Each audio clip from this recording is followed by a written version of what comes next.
Property बेच रहा हूँ? हाँ, तुम्हारा भाई मनोज रमणीक शाह को दोनों प्रॉपर्टी बेच रहा है।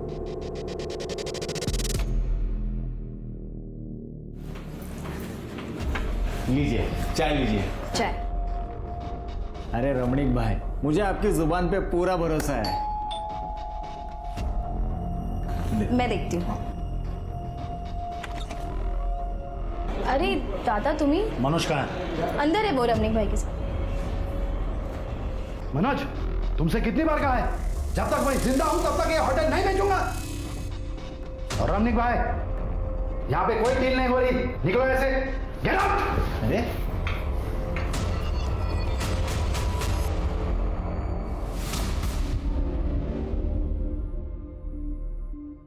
आइंदा अगर मुझसे पूछे बगैर कोई डील की तो याद रखना, समझे?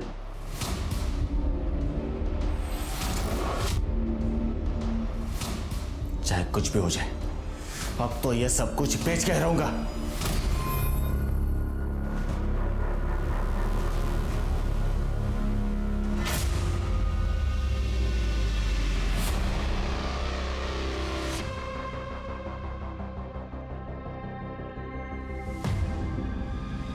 या पल्लवी को भी तो साथ लेकर आ रहे हैं भाई। या बाय।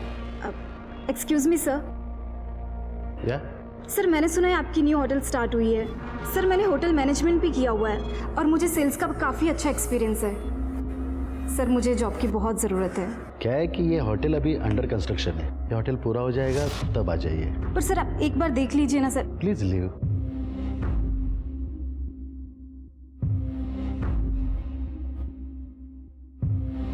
रख लीजिए ना, वैसे भी होटल तो बन ही रहा है, आज नहीं तो कल स्टाफ की जरूरत तो पड़ने ही वाली है। And in fact she is looking very beautiful, graceful and well educated. सरकार आपके आगे कोई बोल सकता है? जैसे आपकी मर्जी। अरे हाँ भाई, निकल चुके। या सर, या thank you so much ma'am. हमने तुम्हें जॉब पर रख तो लिया है, लेकिन तुम्हें वो सब कुछ करना होगा जो मैं तुम्हें कहूँगी। ओके मैम, मैं कुछ भी करूँगी।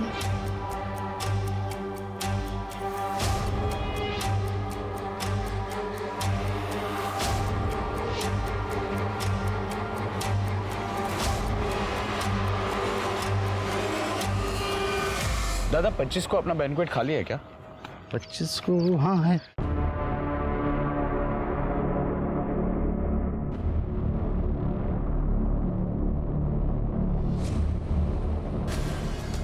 तो मैं जाऊं दादा? यस।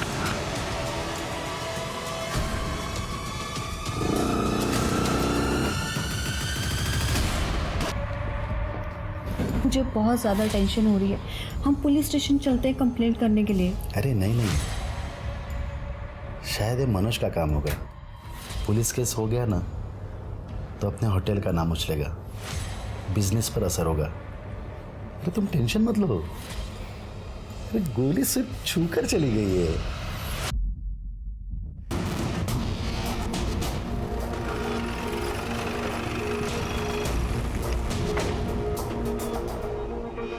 सर मैं ही शैलेश हूँ, मैंने ही आप लोगों को फ़ोन किया था। एक्चुअली सुधाकर दादा ने ये बात किसी को बताने के लिए मना किया था, लेकिन मैंने आपको फ़ोन करना सही समझा। लेकिन हुआ क्या है? सर मैं उनके बैंक्वेट के बारे में इंक्वायरी करने यहाँ आया था। हम लोग दोनों यहीं पर ही बात कर रहे थे और जैसे ही हमारी बात हुई, मैं अपनी गाड़ी की तरफ जा रहा था, वो अपनी गाड़ी की तरफ जा रहे थे। मैंने गोली की आवाज़ सुनी तो मैं बाहर आके देखा तो 2 आदमी बाइक पे खड़े थे और दादा पे फायर किया और मैंने उनको पकड़ने की कोशिश भी की सर, लेकिन नहीं पकड़ पाया। कहाँ से आए थे वो लोग? जंगल के रास्ते से, यहाँ से सीधे गए थे और यहीं से ही आए थे। इस वाले रास्ते से? हाँ सर। और सुधाकर जी कहाँ खड़े थे? यहाँ पे गिर गए थे वो। और फायर यहाँ से हुआ? फायर यहाँ से हुआ था, यहाँ पे गिर गए। गोली कहाँ लगी थी सुधाकर जी? सर गोली उनके हाथ को छूकर चली गई। खड़े जरा वहाँ चेक करो सर, बुलेट मिलती है क्या?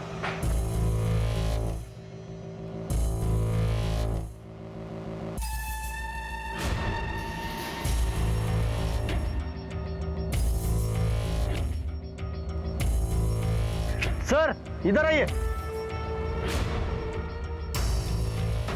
ये देखिए सर, ये बुलेट मिली है। शायद ये बुलेट यहाँ पर लगी है और यहाँ से फिर इधर नीचे गिरी थी। कट एक काम करो, इस बुलेट को बैलिस्टिक के लिए भेजो। सर सुधाकर जी कहाँ हैं अभी? अपने रूम में आराम कर रहे हैं। ओके, यहाँ पे सीसीटीवी तो होगा ना? हाँ सर, है ना। फुटेज चाहिए थी। आइए मैं दिखाता हूँ। सर गोली छू कर निकली है, कोई बड़ा जख्म नहीं है। लेकिन फिर भी आपके ऊपर हमला हुआ है सर। अच्छा, आपकी किसी से कोई दुश्मनी, कोई झगड़ा वगैरह? नहीं सर, किसी से दुश्मनी नहीं है और हमें कंप्लेंट भी नहीं करनी। Are you sure? 100%। ठीक है, चलो।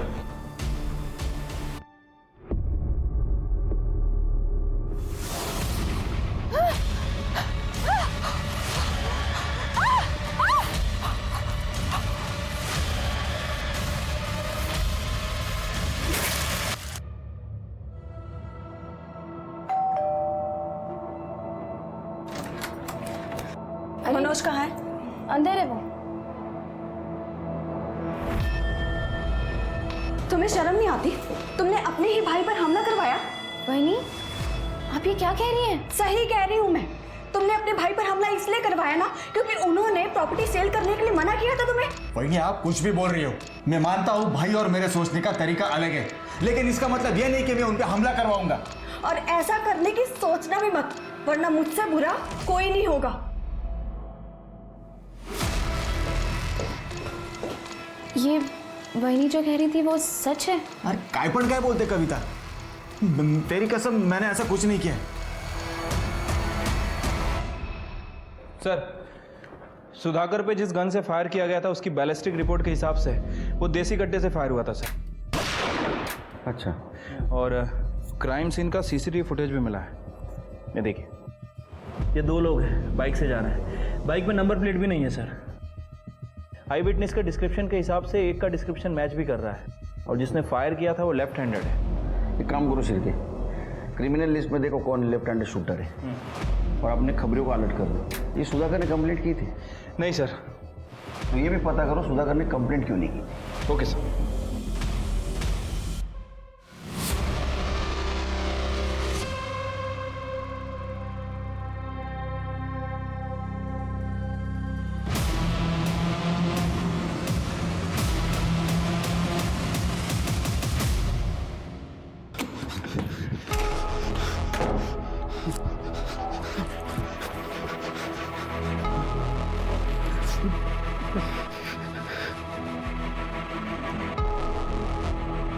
क्या हुआ आपको?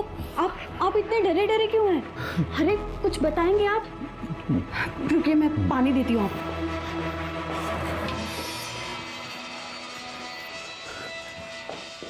लीजिए।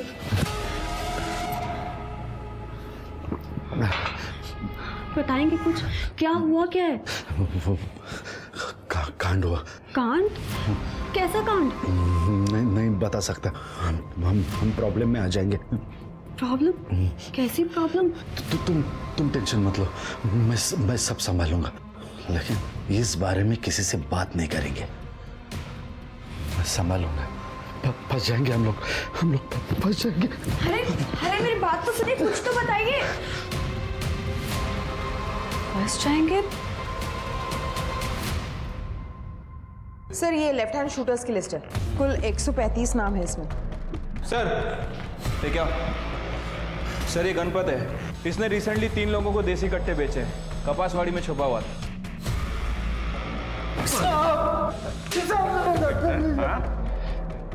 सब मारो मत, इन 3 जनों को बेचा था। बता, सब बताता हूँ सब।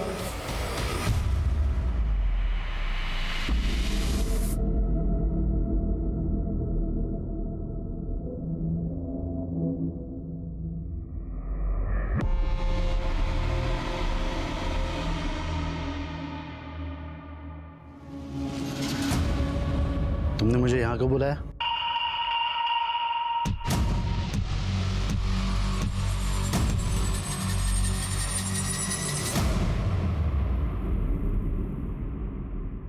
हॅलो, अगं नाही, विदाऊट साखरेचा चहा पितोय. साखर बंद. नाही ना, बंद. यस सर हमारी सस्पेक्ट लिस्ट में से गणपत ने ऐसे 3 लोगों को पहचाना है जिसने उसे रिसेंटली देसी कट्टे बेचे थे। लेके आओ तीनों को। ठीक। हेलो, क्या? ठीक है सर, एक बॉडी मिली है।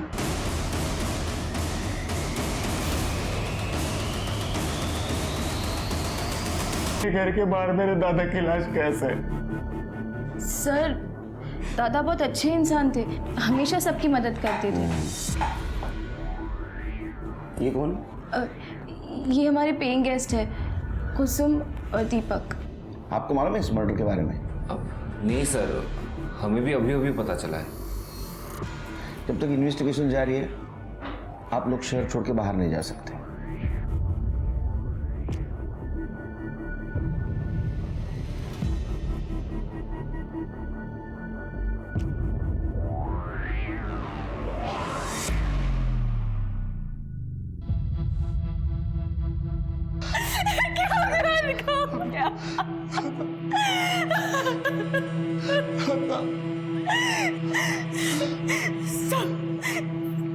इनको इनके भाई ने मारा। मैं सच बोल रही हूँ। वो हमेशा कहता था कि होटल में बैंकेट सेल करने के लिए इनको, लेकिन इन्होंने नहीं करने दिया, इसलिए वो हमारे होटल में ना रहते हुए कहीं कहीं और रहता था।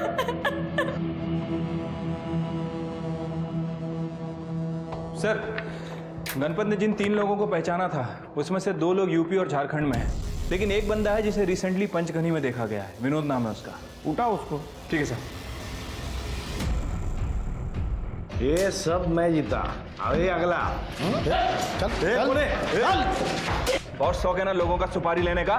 सुधाकर को तू नहीं टपकाया ना?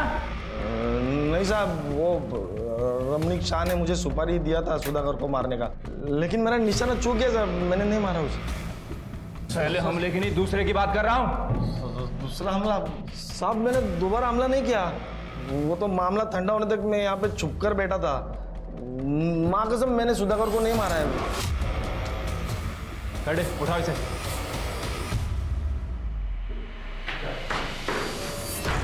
देखा है इसको? अरे सर, मैं तो इसको जानता तक नहीं, मैं तो उसको पहली बार देख रहा हूँ।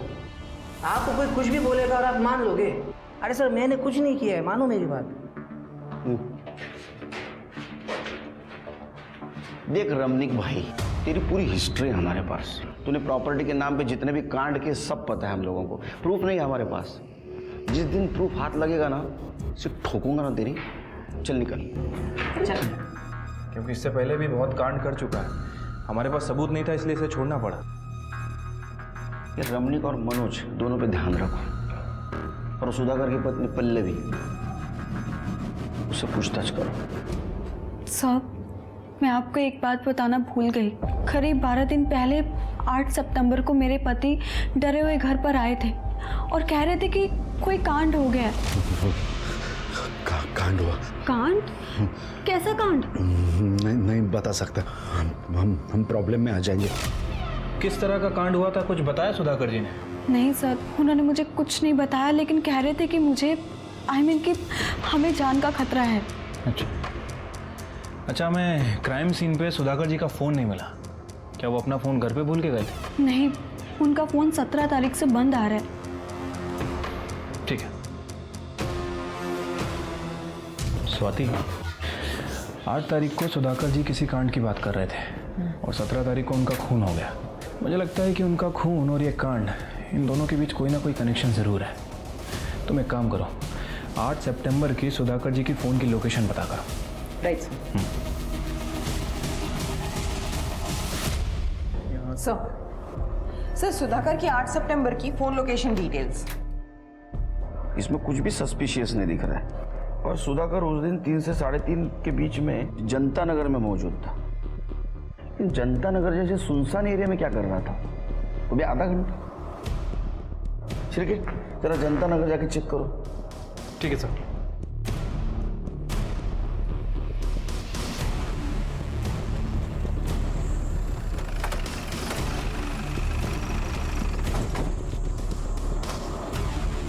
सुधाकर जी के फोन की लोकेशन यही थी ना? हाँ सर। जरा चेक करो, कुछ मिलता है क्या?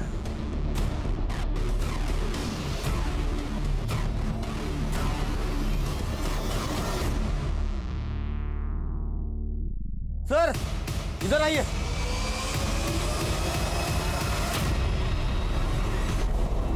ये देखिए सर।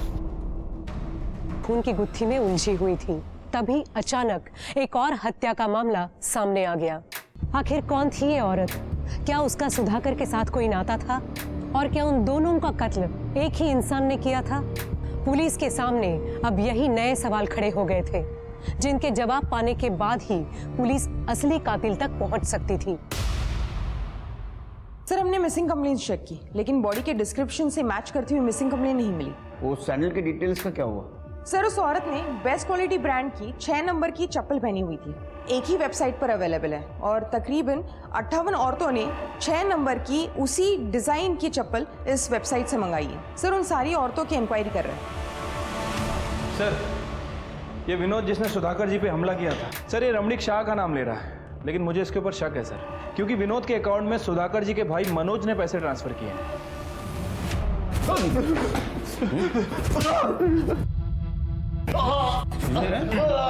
तेरे बैंक अकाउंट से विनोद के बैंक अकाउंट में पैसा ट्रांसफर हुआ है। तुम दोनों ने मिलकर मारा तेरे भाई को। सर मैं मानता हूँ मैंने और रमणीक भाई ने सुधाकर दादा को मारने का प्लान किया था, लेकिन हम लोग कामयाब नहीं हुए थे सर। लेकिन सेकंड टाइम तो कामयाब हो गया ना तू? नहीं सर, मैंने पहली बार भी कुछ नहीं किया था और सेकंड टाइम तो मैंने कोशिश भी नहीं की थी। मुझे तो खुद इस बात पे पछतावा है कि मैंने सुधाकर दादा को मारने का प्लान किया भी कैसे।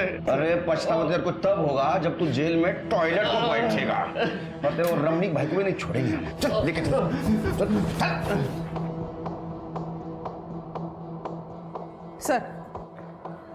सर बेस्ट क्वालिटी ब्रांड की सैंडल खरीदने वाली 57 औरतों से हमारी बात हुई है। सारे के सारे सही सलामत है, सिवाय एक औरत के। उसका नाम शोभा मेहता है, यही के बिजनेसमैन प्रकाश मेहता की बीवी है वो। सर लेकिन शोभा मेहता की कोई भी मिसिंग कंप्लेंट दर्ज नहीं हुई है। तो इसका मतलब सुधाकर जिस कांड के बारे में बात कर रहा था, शायद वो यही कांड होगा। क्या ये सुधाकर शोभा मेहता को जानता था? ये दोनों के मर्डर का आपस में कुछ ना कुछ कनेक्शन जरूर लग रहा है। प्रकाश मेहता से बात करो। सर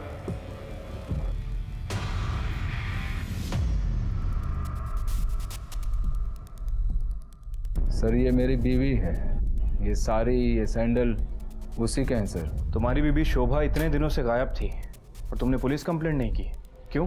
शोभा अक्सर बिना बताए अकेली ही कहीं ट्रिप पर निकल जाती थी, तो मैं भी अपनी बिजनेस ट्रिप्स में बिजी रहता हूँ, इसीलिए सर इतने दिनों से गायब है, पता ही नहीं चला सर। चलो मान लेते हैं कि शोभा बिजनेस ट्रिप पे जाया करती थी, तुम भी बिजी रहते थे, लेकिन फ़ोन करके एक दूसरे का हाल चाल तो पूछते होगे ना?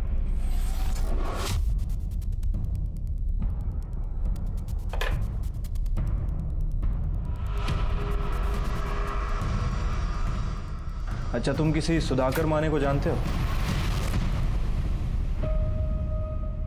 सर नहीं देखो शीर के मैं क्या बोल रहा हूँ। सर शोभा की पोस्टमार्टम रिपोर्ट। सर रिपोर्ट के हिसाब से शोभा की मौत गला घोटने की वजह से हुई है, रस्सी का इस्तेमाल हुआ, और 8 सितंबर को दोपहर 2 से 4 बजे की उसकी मौत हुई है, जिससे सुधाकर का टावर लोकेशन मैच होता है। सर मुझे एक बात समझ नहीं आ रही है, ये प्रकाश की बीबी शोभा इतने दिनों से गायब है और इसे कोई खबर ही नहीं, और उसने जो कारण बताया सर वो तो बिल्कुल भी डाइजेस्ट नहीं हो रहा है। ये प्रकाश की कुंडली निकालो, देखो ये सच बोल रहा है झूठ। ठीक है सर, मैं उसकी कुंडली निकालता हूँ।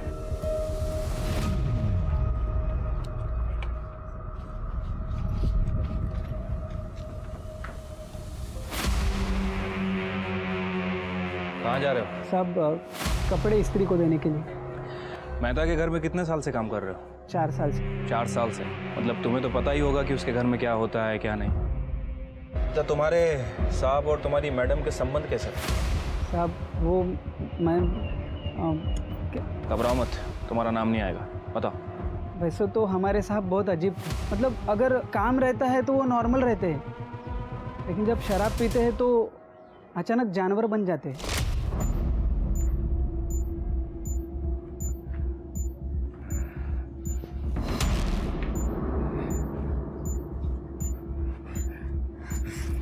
आप फिर से पी के आ गए? तो चल कर। अरे बेडरूम में तो चलिए। तो ये क्या है? घर है मेरा, जहाँ मेरा मन करेगा मैं वहां मजे करूंगा। सुन, तू मेरी बीवी है, मेरी बात माननी पड़ेगी तुझे। इधर ही रुक और देख, मजा आएगा तुझे। चल रुक जाइए ना, छोड़ दीजिए मुझे। प्रकाश साहब तो अपने दोस्तों के सामने भी शोभा मैडम के साथ बहुत बार ज़बरदस्ती करते थे। सब मैडम का कोई नहीं था ना, इसलिए मैडम सब कुछ बर्दाश्त करने लगी और कुछ दिनों बाद घर के बाहर रहने लगी। तुम्हें लगता है कि ये प्रकाश तुम्हारी मैडम का मर्डर कर सकता है? साहब ये मैं कैसे बोल सकता हूँ, मुझे जो कुछ पता था मैंने आपको बता दिया साहब। अब मैं जाऊँ, नहीं तो साहब गुस्सा करेंगे। ठीक है, जाओ। स्वाति, ये प्रकाश एक नंबर का कमीना आदमी है। मुझे लगता है कि इसने अपनी बीवी का मर्डर किया है या फिर किसी से करवाया है, और ये सब होते हुए उस सुधाकर ने देख लिया था। तो इस प्रकाश ने सुधाकर को भी रास्ते से हटा दिया। हाँ सर, हो सकता है, पॉसिबिलिटी तो है। एक काम करो, शोभा और सुधाकर इनकी और डिटेलिंग करो। आई एम श्योर कुछ ना कुछ हाथ जरूर लगेगा। सर, हमें तुम्हारे घर की तलाशी लेनी है। हाँ, शौक से लीजिए। कड़े सर।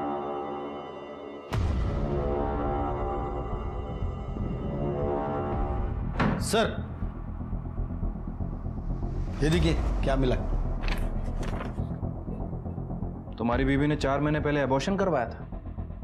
ये बात तुमने हमें पहले क्यों नहीं बताई? सर, मैं तो ये भी नहीं जानता था कि वो प्रेग्नेंट है। तो फिर ये रिपोर्ट कहाँ से आई? सर, पिछले कई महीनों से हमारे बीच कोई फिजिकल रिलेशंस थे ही नहीं। देखो, जो भी है सच सच बता दो। वैसे भी तुम ज्यादा दिन तक बचने वाले नहीं हो हमसे। लगातार 6 महीनों से टच में थी। लेट नाइट्स कॉल्स भी किए गए और बहुत सारे रोमांटिक मैसेज भी भेजे गए, और सभी मैसेज का शोभा ने जवाब भी दिया है। इसका मतलब इसका कहीं एक्स्ट्रा मैरिटल अफेयर चल रहा होगा। हाँ सर, हो सकता है, लेकिन शोभा ने यह नंबर अपने फ़ोन में सेव नहीं किया था। हो सकता है कि उसे डर था कि शायद ये बात उसके पति को पता चल जाए। हमने पता किया है सर, ये नंबर राजीव देशमुख के नाम रजिस्टर्ड है, और शोभा के घर में हमें उसकी अबॉर्शन रिपोर्ट मिली थी। उससे कुछ खास इन्फॉर्मेशन नहीं मिली, लेकिन इस राजीव देशमुख का फ़ोन 8 सितंबर को उसी जगह एक्टिव था जहाँ शोभा की बॉडी मिली, जनता नगर। तो हो सकता है राजू देशमुख ने शोभा मेहता को मारा हो। कि राजू को ढूंढो जल्द से जल्द। ठीक है सर। सर, मनोज के पेइंग गेस्ट कुसुम और दीपक दोनों की इंफॉर्मेशन निकालिए। वो पहले सुधाकर के होटल में रहते थे, लेकिन कुछ दिन पहले वो मनोज के यहाँ शिफ्ट हुए। सर, ये कुसुम और सुधाकर की बीवी पल्लवी पुराने दोस्त हैं। फिर पता करो कि वो सुधाकर के होटल से क्यों शिफ्ट हुए थे। सर, होटल छोड़ा नहीं था, छोड़ना पड़ा था। सर, एक दिन मैं भैया से बात करने के लिए होटल चला गया था, तो मैंने देखा कि हॉल में भैया और दीपक में किसी बात पे झगड़ा चल रहा था। इसके आगे एक लफ्ज भी कहा ना तो यहीं पे मार डालूंगा। अपनी बीवी को उठा और आज ही हमारा घर छोड़कर चला जा। तुम्हारी शक्ल भी नहीं देखनी मुझे। दादा छोड़िए आप, चलिए आप चलिए।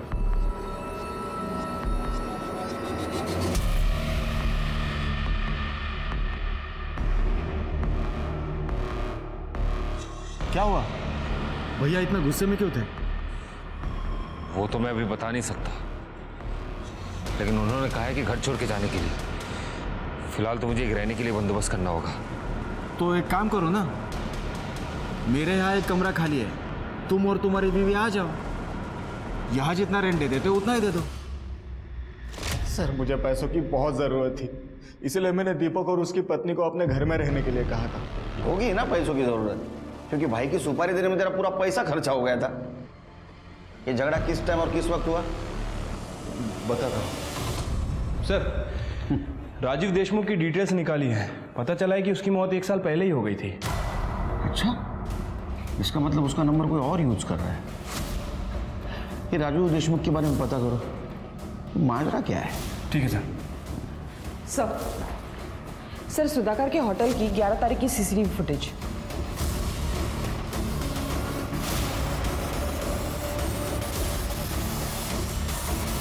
हिरासत में लो इसको। सर, मैं आ तो रहा हूं। देखा झगड़ा क्यों हो रहा था? क्या ऐसा तो नहीं कि सुधाकर को तूने मार दिया? अरे नहीं सर, ऐसा मैंने कुछ नहीं किया। कर दे। सर बोल। झगड़ा किस बात को लेके हो रहा था? सर, एक्चुअली मेरी बीवी कुसुम और पल्लवी, इन दोनों के बीच में अफेयर चल रहा था। दोनों लेस्बियन है सर।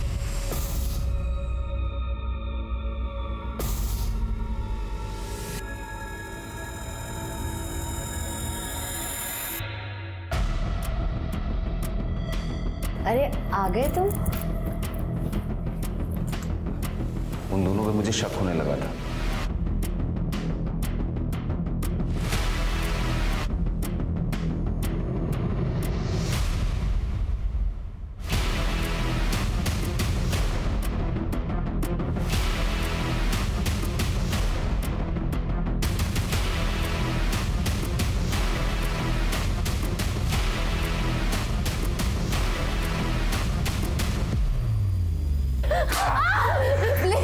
प्लीज मुझे माफ कर दो।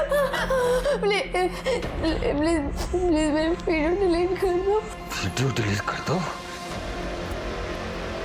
लेकिन मेरा गुस्सा शांत नहीं हुआ सर। मुझे वो वीडियो सुधाकर को दिखाना था, इसलिए मैं अगले दिन सुधाकर से मिलने गया। क्या बकवास कर रहे हो? शर्म नहीं आती? इतना गंदा इल्जाम लगाते हो मेरे बीवी पर। पल्लवी मुझसे बहुत प्यार करती है, इसके खिलाफ एक शब्द भी नहीं सुन सकता मैं। मेरे पास प्रूफ है, रिकॉर्डिंग किया है मैंने। बिना प्रूफ के आपके पास नहीं आता मैं। एक मिनट, वो वीडियोस बहुत आते हैं ना तो पता नहीं चलता। एक मिनट में इसके आगे एक लफ्ज भी कहा ना तो यहीं पे मार डालूंगा। सुधाकर ने मुझे होटल छोड़ के चले जाने को कहा। मेरी बीवी बहुत रोई, गिड़गिड़ाने लगी। मुझे लगा कि इस मैटर को यही बंद कर देते हैं। वैसे भी सर, लोगों को जाके बताएंगे तो वो लोग मुझ पे हंसेंगे ना। चल थैंक यू सर।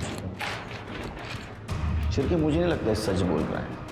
अच्छा, वो सीसीटीवी में सुधाकर का दोस्त शैलेश भी दिख रहा था, मतलब इस झगड़े के बारे में उसको पता था। हमसे क्यों नहीं बोला उसने? ये सब मैं कैसे बताता सर?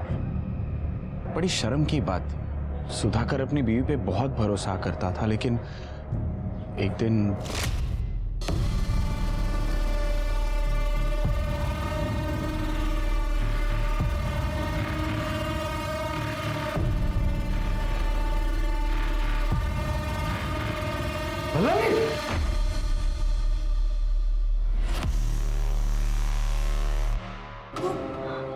आप जैसा सोच रहे वैसा कुछ नहीं है। Shut up!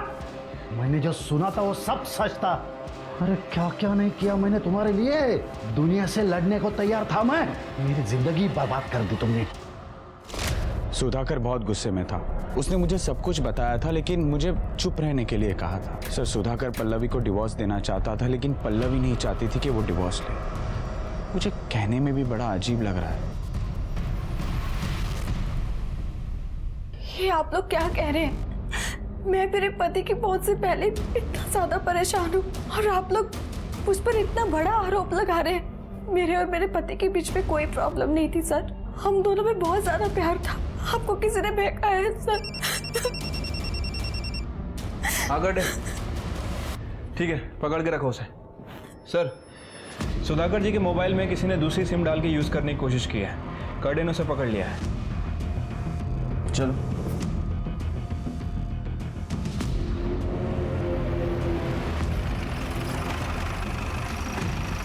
सर, सुधाकर का मोबाइल इसको ही मिला था या एरिया मध्ये। किस जगह मिला था बता सकते हो? हाँ सर। चल।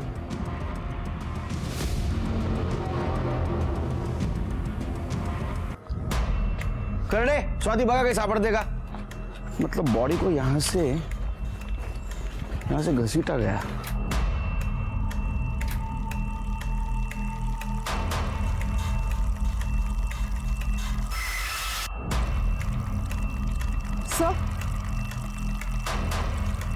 सर ये देखिए, ये चेन मिली है। तो मारने वाले की हो सकती है।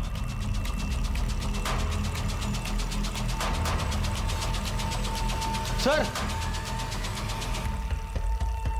ये देखिए सर, खून लगा हुआ रॉड मिला है। फॉरेंसिक को भेज दो। ये ब्लड और ये ब्लड सुधाकर के ब्लड से मैच करके देखो। सर, पेंडेंट किसका हो सकता है? राजीव देशमुख के बारे में पता किया है सर। इसका एक भांजा है जो अक्सर इससे मिला करता था। इससे हम पहले भी मिल चुके हैं। सर लैब ने कंफर्म किया है, क्राइम लोकेशन पे जो सूखा खून मिला है वो सुधाकर का ही है। और वो जो पेंडेंट है वो किसका है ये भी पता चल गया है। किसका? इसे पहचानती आप? हाँ सर। क्या मैं वहां मिला जहाँ सुधाकर का खून हुआ था? ये पेंडेंट मेरा है सर, मैं मानती हूँ, लेकिन ये पेंडेंट मैंने किसी और को दे दिया था। मेरे पास सबूत है सर। ये ये देखिए आप।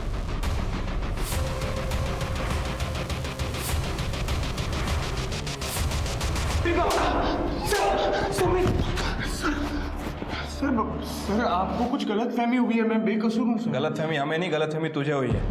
ये देख, ये तेरे मामा राजीव देशमुख का फोन है जिसे तू पिछले 1 साल से यूज कर रहा है, उन्हीं के सिम कार्ड से।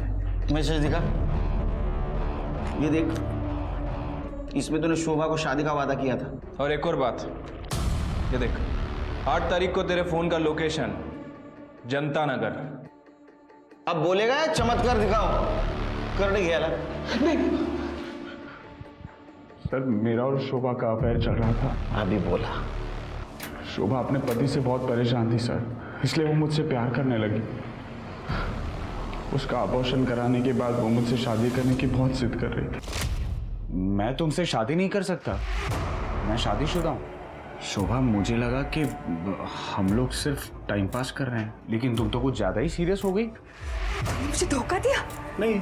मेरा इस्तेमाल किया? नहीं शोभा, मैं तुमको नहीं छोड़ूंगी। शोभा, तुम मेरे घर वालों को बता दूंगी तुम क्या चीज हो।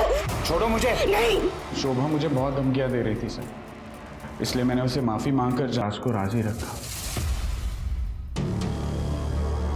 ये हमें वहां मिला जहाँ सुधाकर की लाश मिली, और ये रॉड जिससे तुमने सुधाकर को मारा था, तुम्हारे फिंगरप्रिंट्स है इसके ऊपर। पेंडेंट मेरा है सर, मैं मानती हूँ, लेकिन ये पेंडेंट मैंने किसी और को दे दिया था। मेरे पास सबूत है सर। ये देखिए आप।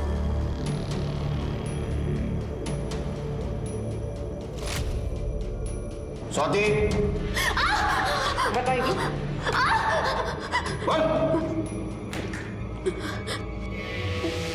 पल्लवी ने मुझे बताया कि सुधाकर को हम पर शक हो गया और इसलिए वो मुझसे नाता तोड़ रही है।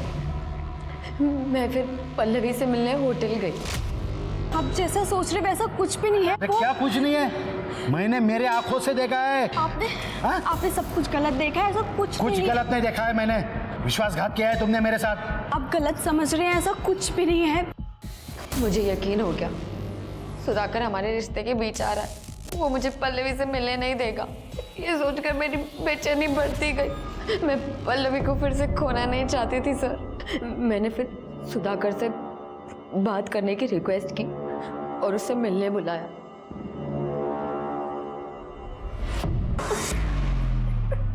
शैलेश को शोभा के खून के आरोप में और कुसुम को सुधाकर के खून के आरोप में सजा हुई।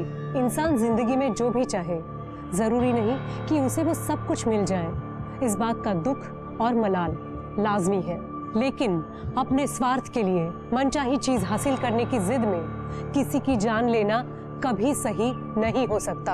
हम अपनी जिंदगी में कुछ चीजें पाते हैं और कुछ चीजें हमें मजबूरन खो देनी पड़ती है, लेकिन उन खोई हुई चीजों को फिर से पाने के चक्कर में कहीं हम कोई गुनाह तो नहीं कर रहे हैं। इस बात का हमेशा ध्यान रखिए। अब मैं सोनाली कुलकर्णी आपसे विदा लेती हूँ। फिर मिलेंगे क्राइम पेट्रोल सतर्क जस्टिस रीलोडेड में एक नए केस के साथ। तब तक अपना और अपने परिवार का ख्याल रखिए। मास्क पहनिए, सैनिटाइजर का इस्तेमाल कीजिए और उचित दूरी बनाए रखिए। देखते रहिए क्राइम पेट्रोल सतर्क।